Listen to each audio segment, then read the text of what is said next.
Halo semuanya, apa kabar? Pak Serta berharap kalian yang berada di rumah masing-masing selalu dalam keadaan sehat ya, tetap dalam keadaan bahagia, selalu tersenyum, dan mungkin yang sudah merasa lelah, semoga tetap masih bersemangat lagi ya. Baik, ini adalah pertemuan perdana kita di pelajaran bimbingan konseling ya. Uh, Pertemuan ini nanti akan berlangsung setiap 2 minggu sekali, cuma kami tidak bisa sering melakukan pertemuan secara rutin ya teman-teman, karena kami juga akan masuk di kelas-kelas yang lain. Jadi kalau Pak Serta tidak bertemu secara langsung, maka Pak Serta akan menyampaikan informasinya melalui rekaman video ini, gitu ya. Baik, sekali lagi Pak Serta ucapkan selamat datang buat kalian semua di SMA Katolik Sindu 1 Surabaya. Dan sekali lagi Pak Serta mengucapkan selamat buat kalian semua karena kalian sudah berhasil ya menyisihkan beberapa teman-teman kalian yang bersaing untuk masuk di Sinlui ini. Tentunya itu adalah kebahagiaan buat kalian semua dan bolehlah kalau kalian mengucap syukur kepada Tuhan sehingga kalian bisa diterima di sini. Baik, Pak Serta bisa merasakan apa yang kalian rasakan saat ini, apa yang kalian rasakan ketika awal masuk tahun ajaran. Tentunya ketika sebelum awal tahun ajaran, kalian pasti berharap, saya ingin masuk di Sinlui, saya ingin ikut kegiatan di Sinlui, dan saya ingin berada dalam ruang kelas di Sinlui.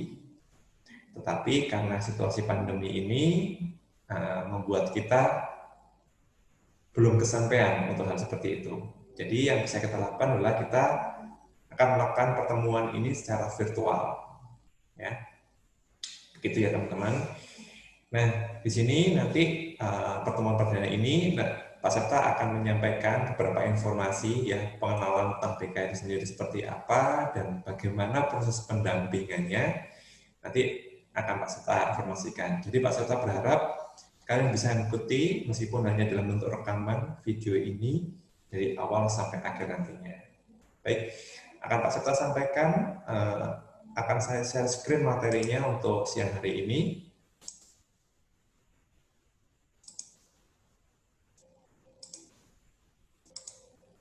Iya, slide pertama kita akan dibuka atau kita akan awali dari foto seorang adik bayi yang masih lucu ya, imut, dan tentunya tersenyum kepada kita.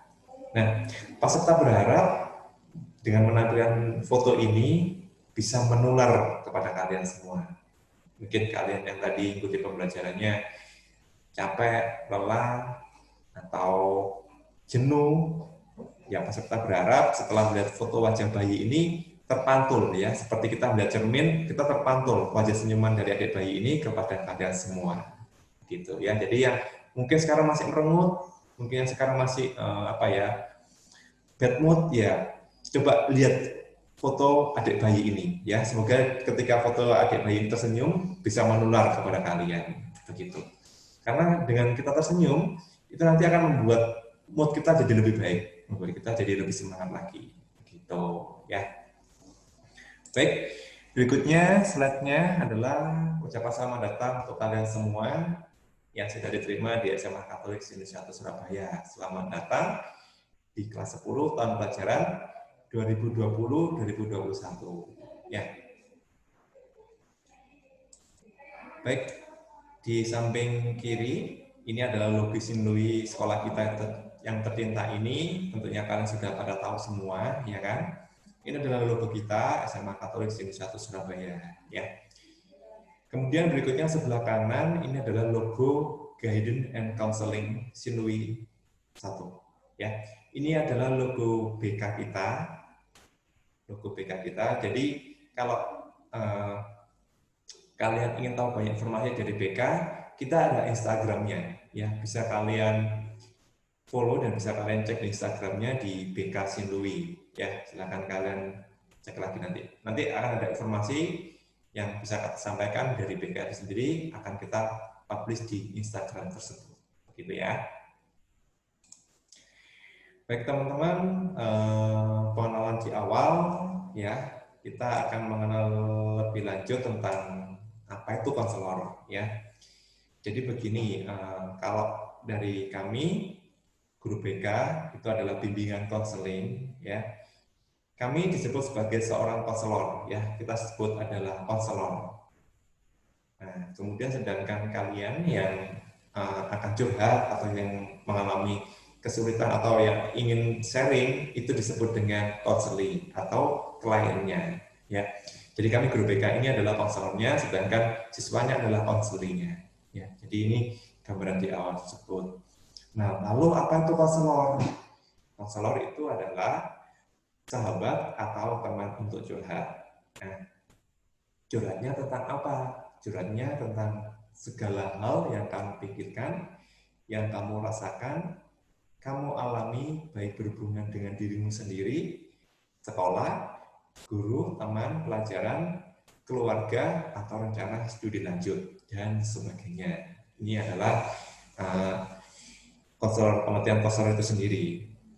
Lalu hal yang utama adalah konselormu itu akan selalu mendengarkan, akan membantumu untuk menemukan jalan keluar. Ya, ini adalah fungsi konselor itu sendiri. Nah, berikutnya ini harus kita samakan persepsi kita, ya. Konselor itu bukan polisi sekolah, ya. Mungkin kalau kalian ada yang beranggapan ketika di SMP mungkin ketemu dengan guru BK-nya ketika ada anak yang mungkin melakukan pelanggaran, misalnya seragamnya nggak rapi atau dia pelanggaran yang lain. Nah, kemudian dia akan ketemu dengan sanksi-sanksi dari sekolah dan biasanya ditemui oleh guru BK-nya. Nah, ini yang harus saya sampaikan kepada kalian adalah konselor itu bukan polisi sekolah yang nanti akan menghukum kalian, bukan ya. Nah, kalau yang melakukan pelanggaran ini nanti urusannya dengan tatib sekolah, begitu. Lalu konselor itu juga bukan pemberes masalah. Jadi kalau kalian ada beranggapan, aduh aku punya masalah, aku ke konselorku aja. Nah, di sini kami bukan akan memberikan solusi untuk masalah kalian, tetapi kita lebih ingin membantu kalian untuk menemukan solusi-solusi dari masalah kalian. Jadi kita akan mendampingi kalian untuk membantu kalian bagaimana ketika kalian ada masalah, apa yang harus saya lakukan dan bagaimana jalan keluarnya. Nah, seperti itu ya. Kemudian konselor juga bukan seorang hakim yang kalau kalian ada masalah kita mengadili kalian, bukan ya. Kemudian juga bukan spesialis penanganan nilai jelek saja. Jadi jangan beranggapan kalau nilaiku kurang, nanti yang diingatkan adalah konselornya, bukan ya. Kita nanti akan bekerja sama dengan wali kelas, dengan orang tua kalian. Nah, di sini kalau kalian mengalami penurunan nilai atau ada beberapa nilai di bawah KKM, kita bukan untuk yang menangani nilainya, tapi kita lebih lebih mendampingi secara psikisnya. Kenapa kamu bisa mengalami atau mendapatkan nilai yang kurang dari KKM? Jadi lebih ke arah psikisnya. Sedangkan untuk penanganan nilai jelek itu sendiri, ini lebih kewenangan dari kurikulum, gitu ya. Terus berikutnya nanti selama proses konselor BK atau konselor tadi bekerja sama dengan siswa, orang tua atau wali kelas, bapak atau ibu guru, dan semua unit di sekolah. Jadi jangan ada beranggapan kalau misalnya suatu waktu Pak Septa menelpon orang tua kalian, ini bukan dalam arti aku ada masalah apa nih? Kok guru BK aku mau menemui orang tuaku? Nah, jadi gini, kalau kita menghubungi orang tua kalian, itu dalam arti kita ingin menjalin kerjasama dengan orang tua kalian. Kita akan berkomunikasi, jadi akan ada komunikasi dari sekolah dengan orang tua, begitu. Sedangkan dari wali kelas, kita nanti akan saling bekerjasama. Tentunya wali kelas lebih banyak berinteraksi dengan kalian. Nah, nanti di sini kita akan kerjasama untuk membantu kalian, gitu. Dari segi psikisnya nanti kita akan membantu mendampinginya. Nah, berikutnya. Nah, jadi kita sebagai guru BK ini kita bekerja sesuai dengan alurnya ya. Jadi kita di sini punya alur, alurnya adalah BK Pola 17. Nah, di BK Pola 17 ini nanti akan ada 4 bidang bimbingan. Apa saja itu? Yang pertama adalah bimbingan pribadi, bimbingan sosial, bimbingan belajar, dan bimbingan karir. Nah, dari 4 bidang bimbingan ini nanti akan ada instrumennya atau akan ada kelanjutannya. Nah, tapi ini hanya dari kami, dari BK sendiri nanti yang akan mengarsipkannya. Nanti dari 4 bidang bimbingan nanti kita akan ada orientasi, ada pembelajaran, ada konseling individu, kemudian ada konseling kelompok, kemudian nanti akan ada bentuknya informasi, penempatan atau penyaluran, bimbingan kelompok, instrumen BK, himpunan data, ada konferensi kasus, dan ada aring tangan dan kunjungan rumah. Jadi ini adalah pola yang kita bangun ya. Jadi instrumen ini nanti yang akan kita kerjakan, begitu ya. Nah, berikutnya teman-teman mungkin Mas Sabta akan menjelaskan gambaran singkat aja. Sebenarnya yang akan kita lakukan nanti akan ada 4 bidang bimbingan ya, akan ada 4 bidang bimbingan. Nah, Pak Sabta akan jelaskan satu persatu. Yang pertama adalah bimbingan pribadi ya. Di sini kita membantu kalian untuk memberikan pendampingannya secara pribadi. Nah, yang Pak Sabta maksud pribadi ini seperti apa?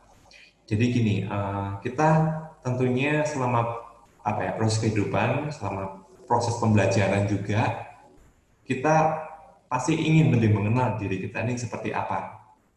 Apa sih yang aku miliki? Apa sih kelemahanku? Apa sih kelebihanku? Nah, terkadang proses untuk mengenal ini juga perlu waktu dan juga perlu pendampingan orang yang lebih dewasa. Jangan sampai kita salah mengenal diri kita dan akhirnya kita tidak bisa memaksimalkan apa kelebihan kita. Nah, seperti itu.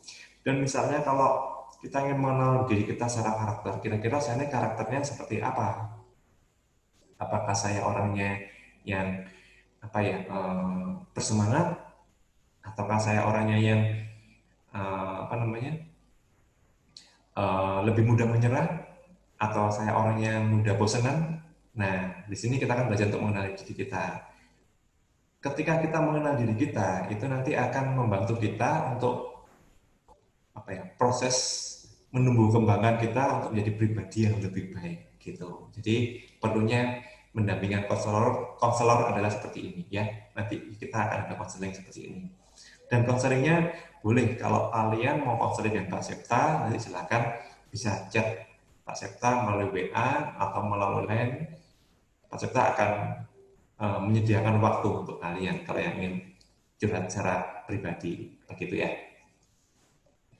Oke, berikutnya selain bimbingan pribadi, kita nanti juga akan ada bimbingan sosial. Nah, bimbingan sosial ini kita akan belajar bagaimana cara berinteraksi kita dengan orang-orang sekitar kita, dengan orang yang terdekat dalam kehidupan kita. Dan juga kita akan berinteraksi dengan media-media sosial. Nah, itu tentunya perlu pembelajaran ya teman-teman. Itu juga perlu proses bagaimana kita bisa melakukannya. Nah, kenapa perlunya bimbingan sosial ini? Karena selama proses disinui, nanti kita akan ditemukan dengan namanya tugas-tugas kelompok. Dan tugas kelompok ini kita dituntut untuk lebih berinteraksi satu sama lain. Nah, jadi masalah di sini adalah terkadang kita untuk berinteraksi dengan orang lain, kadang kita kurang mengenal siapa teman kita, ya. Misalnya teman kita yang seperti ini, kalian berinteraksinya dan seperti itu. Nah, kita juga harus mengenal di situ. Kenapa kita harus mengenal? Karena kadang melalui proses interaksi ini, kadang hal-hal sepele, misalnya kayak miskomunikasi, itu terkadang membuat kita rawan konflik ya teman-teman dengan teman kita. Makanya untuk meminimalisir konflik tersebut, perlunya adalah bimbingan sosial seperti ini. Temanku yang dengan karakter seperti itu, aku bagaimana caranya untuk berinteraksi dengan temanku, kayak gitu. Nah, berikutnya adalah bimbingan belajar ya. Pak Septa yakin dan Pak Septa percaya bahwa semua anak itu adalah anak yang pintar.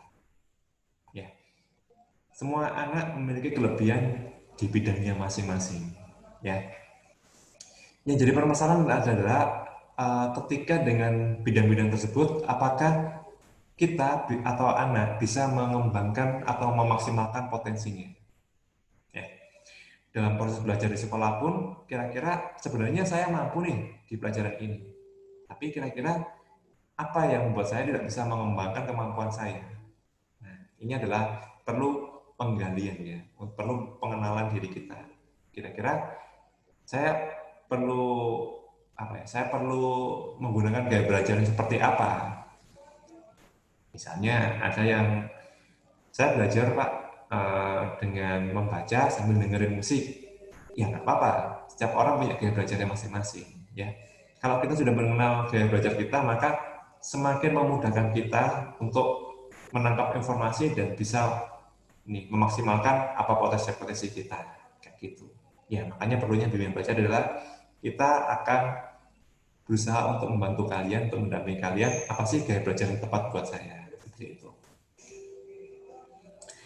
Nah, kemudian selain bimbingan belajar, nanti kita juga akan ada materi bimbingan karir, ya. Kalau kalian lihat di belakang saya, ini adalah lingkaran karir ya. Jadi misalnya di sini ada satu bidang ilmu misalnya ilmu kimia. Nah, ilmu kimia ini apa cabangnya? Dan kira-kira kalau nanti dalam dunia kerja, dalam jurusan kuliah ada apa saja? Nah, di sini akan dijelaskan, dia akan dibagi tersebut. Jadi kalau kalian nanti setelah masa pandemi ini berakhir dan sudah memasuki masa normal kembali, ya nanti silakan datang ke ruang BK, nanti kalian bisa melihat di dalam ruangan ini, nanti kira-kira kalau bidangnya kimia, nanti akan ada apa saja. Ya, misalnya di sini bisa menjadi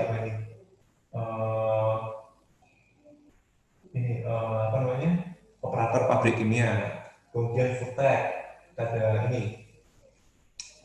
farmasi. Nah, banyak jurusan di situ ya. Nanti akan lebih detail banget ini pokoknya. Ya, nanti silakan datang saja ke ruang BK. Begitu. Nah, nanti selain jurusan ini, nanti kita juga akan ada memberikan wawasan untuk kalian tentang kira-kira minat bakatku nih apa. Ini harapannya supaya bisa membantu kalian untuk memilih jurusan kuliah nanti saat kelas 3. Begitu. Nah, ini adalah fungsi dan peranan BK ya. Tadi Pak Septa sudah menyampaikan di awal. Dan sebenarnya konselor ini apa sih tugasnya? Ya. Jadi konselor adalah seseorang yang ditugaskan oleh pihak sekolah untuk menjalankan fungsi BK melalui berbagai layanan yang dirumuskan dalam program kerja BK tadi. Ada layanan orientasi, ya orientasi ini adalah proses bagaimana kita mengenal, memasuki atau adaptasi di lingkungan baru. Biasanya kelas 10 ini kan kita masih asing dengan lingkungan sekolah ini. Jadi bagaimana kita bisa beradaptasi, kita bisa menyesuaikan diri di lingkungan tersebut. Informasi, ya ini terkait tentang informasi studi lanjut, informasi tentang perkembangan remaja. Nanti kita akan sampaikan melalui informasi ini. Kemudian bagaimana proses pembelajarannya dan penempatannya ini. Jadi penempatannya lebih ke jika saya ini punya potensi ini, saya harusnya kemana? Nah, seperti itu fungsi penempatannya. Dan juga konseling ya. Konseling yang mungkin kalau kalian ada persoalan, bukan bisa curhat dengan kami, ya diperbolehkan. Terus berikutnya adalah membantu siswa bertumbuh menjadi dewasa melalui proses pendampingan pribadi, sosial, belajar, dan karir. Ya, di sini kami bukan bermaksud untuk kepo dengan kalian, kemudian bukan untuk menggurui kalian, bukan seperti itu, tapi kita lebih ingin prosesnya untuk mendampingi. Ya, jadi kalau kita banyak bertanya dengan kalian, ini sebagai proses untuk membantu kalian supaya bisa menumbuhkan menjadi pribadi yang lebih dewasa. Jadi nanti kalau kita sudah mengenal kalian, maka selama proses counseling ini nanti akan mudah dan kita bisa lancar dalam komunikasi, begitu. Jadi bukan nanti, aduh, wah, guru BK kok kepo-kepo sih tanya-tanya ini, bukan ya. Jadi itu adalah prosesnya supaya kita lancar dalam berkomunikasi, begitu. Terus berikutnya adalah menjadi mediator antara siswa, orang tua, dan pihak sekolah, seperti itu ya. Nah, agenda BK di kelas 10 nanti, ya yang sudah kalian lakukan kemarin, yang sudah kalian ikuti, ada orientasi siswa kelas 10 yang sudah kalian ikuti kemarin PLS ya. Saya tahu mungkin PLS ini belum apa ya, belum kalian rasakan secara maksimal, saya yakin ya, karena kalian cuma bisa melihatnya dari virtual. Gak apa-apa ya, memang karena pandemi ini, karena situasi ini, jadi seperti itu yang bisa kita lakukan untuk sementara ini. Lalu pendidikan nilai. Nah, kita kemarin sudah kalian belajar ya tentang nilai-nilai apa saja sih yang nanti akan ditanamkan dari sekolah ini. Ya, ini nanti harapannya kalian bisa mengikuti ya prosesnya seperti apa. Kemudian nanti akan ada bimbingan pribadi ya, kalau kalian mau counseling, kalau mau sharing dengan Pak Septa, ya bisa. Nanti akan Pak Septa kasih kontaknya Pak Septa. Kemudian nanti akan ada sosial, belajar, konsultasi siswa atau orang tua ya. Jadi nanti kita akan ada kerjasama dengan orang tua kalian ya. Jadi kalau misalnya suatu ketika kita memanggil kalian, kemudian kita berkomunikasi dengan orang tua kalian, ini bukan bermaksud, wah aku ada masalah apa nih, kok orang tua aku dipanggil sama guru BK-nya. Bukan seperti itu ya. Jadi kita apa ya, dalam bentuk komunikasi dari pihak sekolah kepada orang tua kalian, seperti itu. Nah, nanti akan ada juga bimbingan karir, seminar karir, pameran pendidikan atau SEF. Nah, baru tahun ini ya, pertama kalinya EduFair kita akan dilaksanakan secara online. Pasti kalian penasaran, kira-kira, wah online ini seperti apa ya, kok belum pernah tahu ya. Memang ini adalah hal yang pertama ya, teman-teman di Surabaya ini ya. Jadi nanti akan ada sosialisasinya untuk SEF itu sendiri, dan nanti akan kita sampaikan di situ. Dan juga akan ada pendaftaran perguruan tinggi. Dan nanti berikutnya akan ada bimbingan klasikal yang tetap muka di kelas, meskipun sekarang masih virtual. Dan nanti konseling kelompok yang bertemu dengan 4-5 siswa secara bertahap untuk pembimbingan dengan status masalah yang serupa. Jadi nanti peserta akan bentuk kelompok yang dari kelas kalian, mungkin 5-5-5 begitu. Nanti akan ada meeting Zoom dengan Pak Septa ya. Jadi maksudnya Pak Septa adalah untuk mengenal kalian gitu. Jadi nanti akan Pak Septa jadwalkan, akan Pak Septa aturkan ke kalian, nanti silakan kalian ikuti ya. Jadi Pak Septa ingin mengenal lebih jauh dengan kalian ya. Jadi nanti supaya proses konselingnya bisa lebih lancar di situ. Nah, situasi ini gimana Pak kita konselingnya? Nah, ini ya teman-teman, konselingnya adalah dapat bertemu konselor selama hari dan jam efektif sekolah.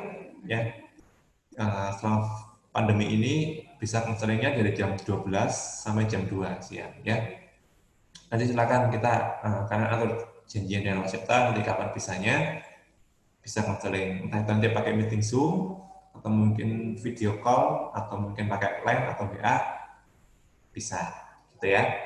Nah ini kalau ketika situasinya sudah normal, nanti bisa di kelas saat jam BK atau di ruang BK sesuai kesepakatan atau perjanjian.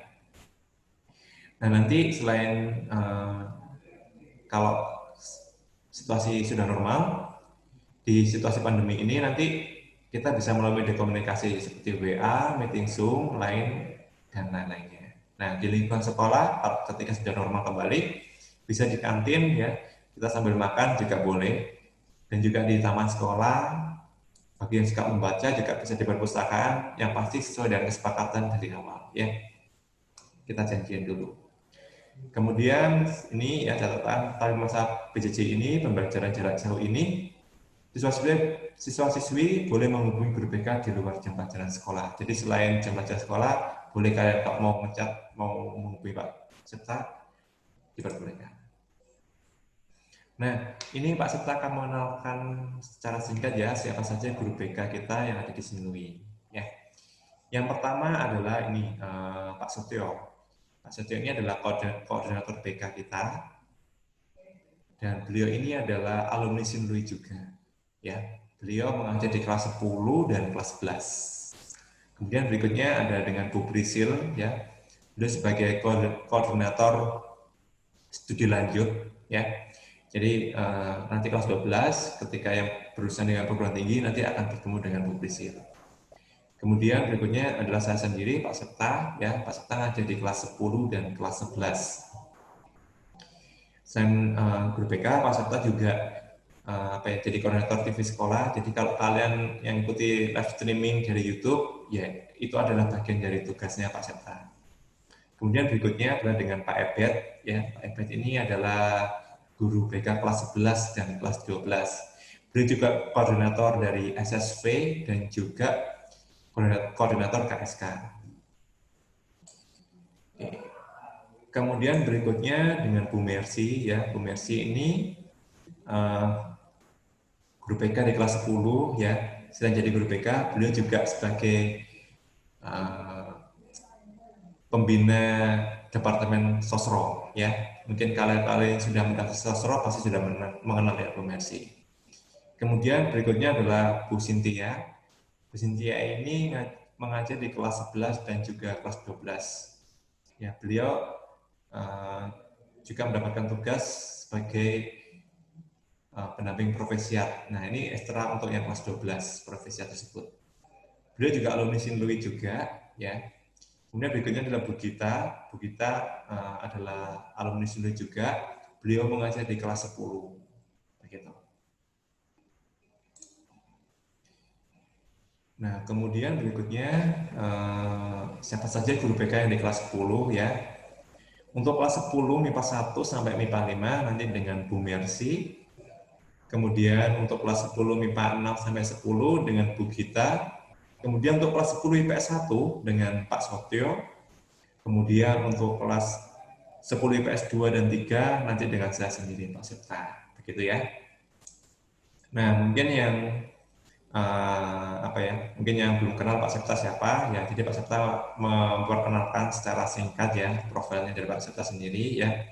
Pak Septa bernama lengkap Gangsar Septa Putra Hidayata, sarjana psikologi. Saya lahirnya dari Malang, 1 September 90.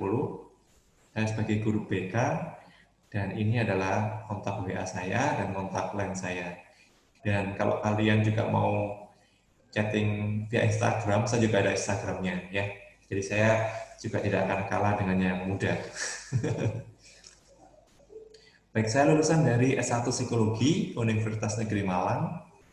Kemudian pengalaman saya pernah menjadi tester